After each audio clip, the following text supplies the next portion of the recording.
అసలు ముందు డ పే అసలు హాస్పిటల్‌కే వెళ్ళే అవసరం రాకూడదు అంటా ఉంటారు. అట్లా రాకుండా ఉండాలంటే మన లైఫ్ స్టైల్ ఎట్లా ఉండాలి? ఎట్లాంటి ఫుడ్ తీసుకోవాలి? ఇది ఫుడ్ ఒకటి. ఫుడ్ చాలా చాలా చాలా విధాలుగా చాలా చెడు దారిలో పోతుంది. హ్మ్. దీనంతటికి కారణం ఏంటంటే ఇంక అందరూ కారణమే దీనికి.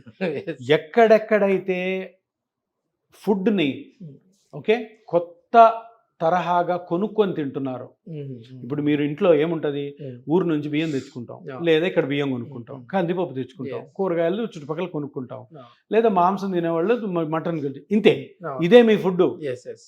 ఇంతకంటే వేరేదేం కొనొద్దు. హ్మ్. వేరేదేం తినొద్దు. Okay. ఏది తిన్నా డబ్బులు పోతాయి, ఆరోగ్యం పోతుంది. పిజ్జాలు, బర్గర్‌లు ఎప్పుడైనా ఒక రోజు తినండి. ఎప్పుడైనా వీక్లీ వన్స్ మనకి ఏదో తినాలనిపిస్తుంది స్విగ్గీలో ఆర్డర్ చేస్తాం. దాన్నే కానీ lunch లాగా. ఎవ్రీడే తినడం హ్మ్. లేదు. కొంతమంది ఈ కమర్షియల్‌గా కొన్ని ఫుడ్స్ ఇవి హెల్త్‌కి చాలా మంచివి అంటారు చూడండి. వాటిని వేలకు వేలు కొనుక్కొని మరి తింటున్నారు చూడండి.